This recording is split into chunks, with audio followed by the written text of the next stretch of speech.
Good morning, Mr. Page. We have received word that although the Atlas Track crime family was previously wiped out from the layout, a small faction of Atlas survived and is still present in the hobby room. If any of the Atlas operatives should get a foothold once again on the layout, it would cause operational and artistical destabilization that could last for decades.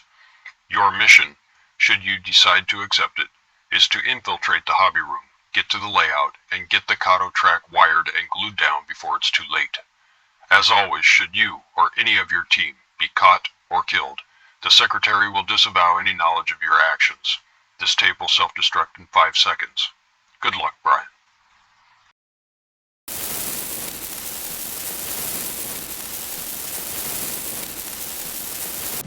Wait a minute. Did he just say, if I decide to accept it?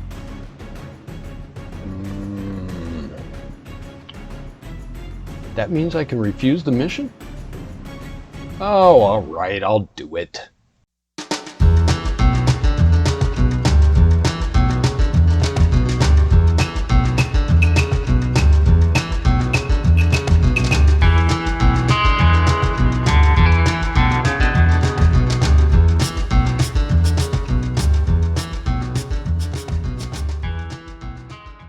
Hello, model railroaders. Brian Page here.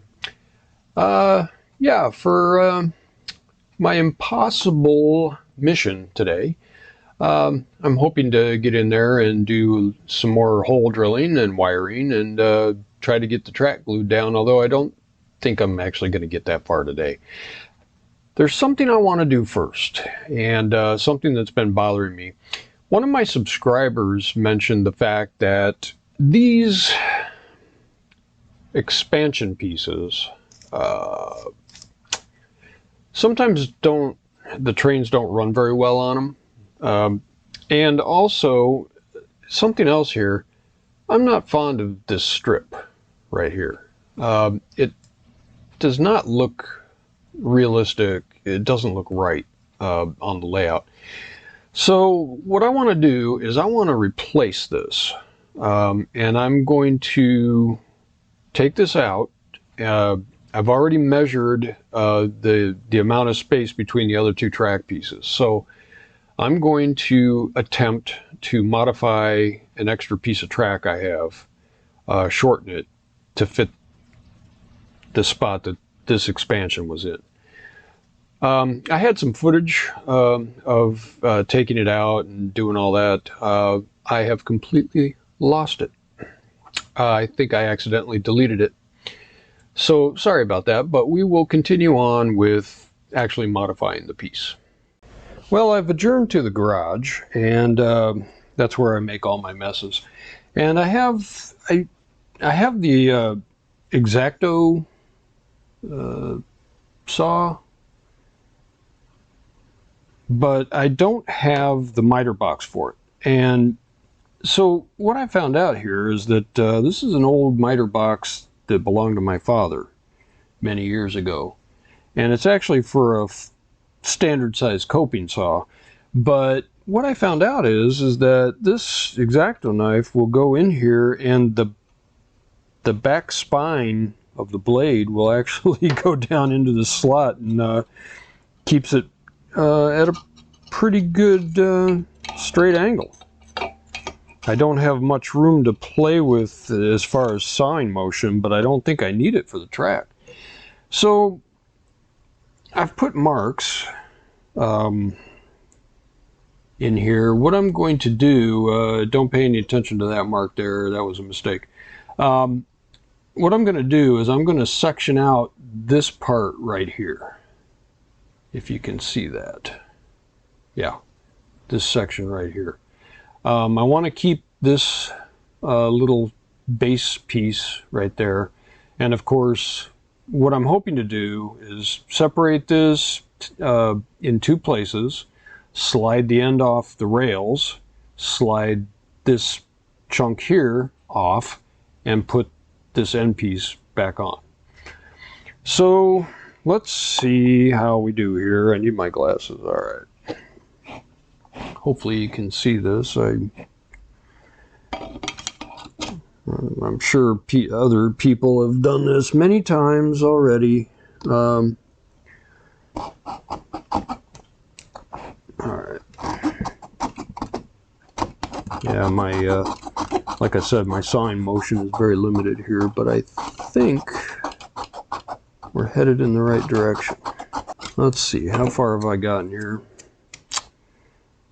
Yeah, getting there. I'm almost up to the rails. I suppose that if I had the correct miter box for this, it would be easier, but I'm cheap and I don't want to buy one just for a one-shot deal here. I don't use it very often. So I think I'm just going to suffer through this. Oh, I think I'm feeling rails. All right. Looks about right. I may have to cut that a little bit more with a knife. But it looks like it's about ready to come off. All right, second cut. I made 2 marks. Like I said before, I'm sectioning out 15 millimeters, but it's actually more like 14 millimeters. And, you know, trying to stay inside the lines. Sounds like a coloring book. Yeah, just in case, I'd rather keep the piece a little bit longer rather than go short. I should have probably cut a section out of this end because the rails on this end are sliding quite nicely. This side is not doing very well. It's kind of interesting. But I'm going to use this sculpting tool and try to give it a pry here without killing my bending the rails. And I'm not having much luck, I can tell you that. That's very interesting. Very stubborn here. There we go. Finally. All right. My rails are a little bit out of place. Yeah, I kind of see what's going on here. Kato has put some notches in the actual rails where the ties are, the little tie holders, so that's very interesting. This is my first experience with this stuff, so gotta learn by doing, I guess. Alright, let's see if I can get this other piece back on. Alright. Don't think I did any major damage. Yeah, I got a bit of a crack here showing, but all in all, not too shabby. Alright, so I played with this a little bit more. I finally got this thing back in, and actually, it's not bad. I think I lost a couple of little rail holders here on this piece, but actually it's holding together pretty well, and it looks to be about the right size. So I'm going to make sure these rails are all the way down, and then using the end as a guide, I'm going to snip off the rails. And that should be about it. I'm going to file that a little bit because it left some kind of rough edges.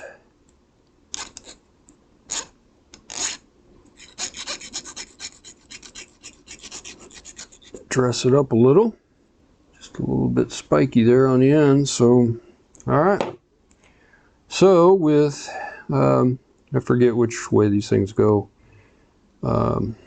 Putting these rail joiners back on, I probably am doing this backwards.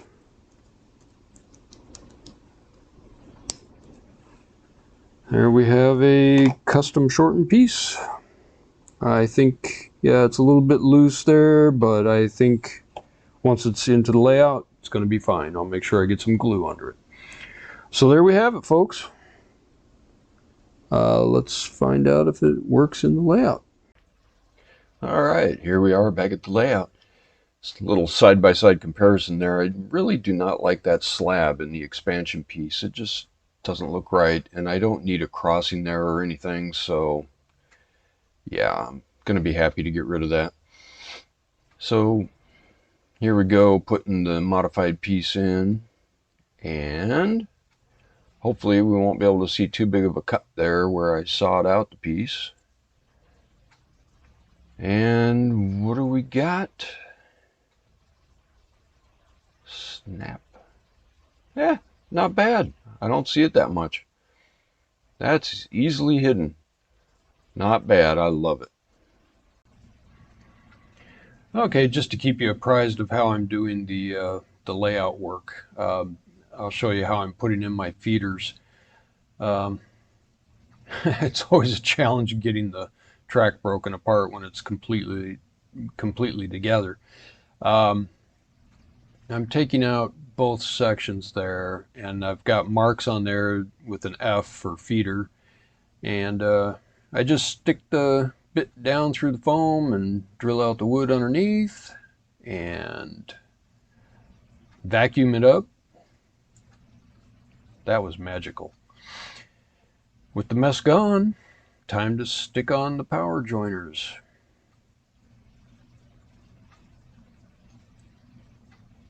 And yeah, every package of power terminal joiners comes with a little tool for prying out the joiners, which is really nice. It does work very well. So I'm drilling a small hole because I don't use the connector that's on the end of this wire. I'm going to wrap the wires around the bus and solder them. So I'm probably going to get yelled at for cutting those off, but I don't use them. So I'm just stuffing the wire down the hole, and hopefully that hole ended up right between the joiners, which I think it does. And give it a yank from the bottom. And there you have it. Look at that. Yeah, I just put little marks on the foam there for where exactly I want it. And that gets me pretty darn close to being right in the middle of the joiners. Try to snap this all back together when it's all in one piece. Oh, I forgot a joiner. Don't need that one. Doesn't have wires. There we go. And snap. We are back together with a feeder. All right, the last thing I want to show you is how I'm doing the turnouts. This one is a number 4. I've mostly got number 6s. This is the only number 4. Anywho, this number 4 turnout has a very narrow channel in the bottom to run that pigtail wire. And so I'm taking extra care to mark everything side to side and arrows where the channel is, and then hopefully that'll get me in the middle with the drill bit so that I can run that wire down. But the number 6 turnouts have a nice big channel indent on the bottom of them. This one just has a narrow little channel for the wire, so I felt like, yeah, I better get this in the right place. So like I say, I took a little bit extra care. And yes, I know that's a huge drill bit. Don't panic. That's the size I need to get these connectors through there. I can't remember if I mentioned this in my last video or not, but I am keeping the pigtails on the turnouts. I'm probably just going to manually switch them for right now, but eventually I may end up wiring them to remote switches. So I'm keeping the pigtails on them. Yep, stuff that wire down the hole, and there we go.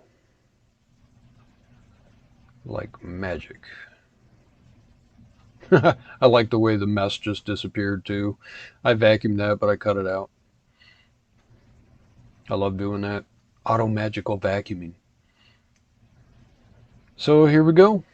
Put it all back together. It looks like I got the hole in the right place. Trying to get that little piece back in there. Yeah, in the and the other side of this turnout was the piece that I modified in the last video. That turned out to really turned out great. I mean, for my first time modifying track, I was quite pleased with it. So there you go, number 4 in. All right, everybody, that's it for part 2. Yes, I know I did not actually complete my impossible mission. I haven't started gluing anything down yet, but you know, the modification kind of got in the way. Oh, by the way, I still have all my fingers, so everything went pretty well. Thanks for watching, and in part 3, hopefully I will progress a little bit more, and feel free to leave me comments, suggestions. I'm sure people have better ideas of doing things than I do. By the way, I don't think I'm going to get into like soldering the feeder wires and such down to the bus. There's lots of people out there that have videos on that, and they probably know what they're doing more than I do. So yeah, let's just leave it at that. But anyway, please hit the thumbs up, subscribe, and I will see you at the next stop.